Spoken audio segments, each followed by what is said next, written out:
নমস্কার বন্ধুরা, কল্পনার রসনা ঘরে সবাইকে স্বাগত। যা গরম পড়েছে, এই গরমে অনেকেই মাছ মাংস খেতে পছন্দ করে না। তাই তোমাদের সাথে আজকে শেয়ার করব কারি পাতা দিয়ে মসুর ডাল আর সঙ্গে আলুর চোখা। এর সঙ্গে যদি একটু গন্ধরাজ লেবু হয় তাহলে তো আরও জমে যায়। কারি পাতার ডালটা আমি মুসুরির ডাল দিয়ে করব। 150 গ্রাম মুসুরির ডাল নিয়েছি। ডালটাকে খুব ভালো করে ধুয়ে নেব। ধোয়া হয়ে গেলে আমি ডালটাকে সেদ্ধ বসিয়ে দিলাম। ডালটা আমি জলেই সেদ্ধ করে নেব, এতে আমি আর নুন টুন কিছু দিলাম না। ডালটা সেদ্ধ হয়ে গেলে পরিমাণ মতন গরম জল দিয়ে একটা ডাল ঘুটনির সাহায্যে ডালটাকে খুব ভালো করে ঘুটে নেব। দেখো, ডালটা কিন্তু খুব সুন্দর মিশে গেছে। ডালটা ফোড়ন দেওয়ার জন্য গ্যাস অন করে আমি একটা কড়াই বসিয়ে দিলাম। তাতে 3 চামচ মতন সর্ষের তেল দিলাম, একটা শুকনো লঙ্কা, 1/2 চামচ কালো সর্ষে, 1/2 চামচ সাদা জিরে। ফোড়নের গন্ধ বেরোলে 5 কোয়া রসুন গ্রেট করে রেখেছিলাম দিলাম, আর 4টে কাঁচা লঙ্কা চেরা, আর দিয়ে দিলাম কিছুটা কারি পাতা। কারি পাতা একদম ফ্রেশ হলেই কিন্তু ডালের গন্ধটা ভালো হবে। তারপরে 2টো মিডিয়াম সাইজের কুচানো পেঁয়াজ দিয়ে দিলাম। অল্প নুন দিয়ে পেঁয়াজটাকে ভেজে নেব। পেঁয়াজটা হালকা ভাজা হয়ে গেলে একটা মিডিয়াম সাইজের টমেটো কুচানো দিয়ে দিলাম। টমেটোটা দিয়েও খুব ভালো করে নাড়াচাড়া করে নেব। তোমরা দেখে বুঝতেই পারছো পেঁয়াজ ও ভালো মতন ভাজা হয়ে গেছে। এবার আমি সেদ্ধ করা মসুর ডালটা দিয়ে দিলাম। ডালটা দিয়ে খুব ভালো করে ফুটিয়ে নেব। আর দিয়ে দেবো এখানে স্বাদ অনুযায়ী নুন, 1/2 চামচ মতন হলুদ গুঁড়ো দিলাম। দিয়ে নাড়াচাড়া করে নেব আর ডালটাকে খুব ভালো মতন ফুটিয়ে নেব। তারপরে দিয়ে দিলাম 1/2 চামচ চিনি। চিনিটা দিলে কিন্তু ডালের স্বাদটা ব্যালেন্স হবে। ঢাকা দিয়ে গ্যাসের ফ্লেমটা লো করে 10 মিনিট রেখে দেব।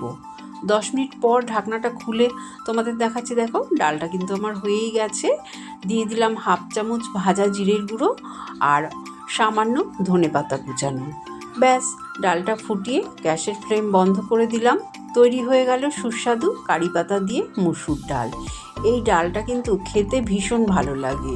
খুব পাতলাও হবে না, আবার খুব কিন্তু ঘনও হবে না। আর এই কারি পাতার ডাল শুধু গরম ভাতেই যে ভালো লাগে তা নয়, রুটির সাথেও কিন্তু খেতে ভীষণ ভালো লাগে। এবার আমি তোমাদের আলুর ছোকাটা করে দেখাবো। তার জন্য আমি 2টো বড় সাইজের আলু সেদ্ধ করে নিয়েছি আগে থেকেই। একটা গ্রেটারের সাহায্যে আলুগুলোকে আমি গ্রেট করে নিলাম।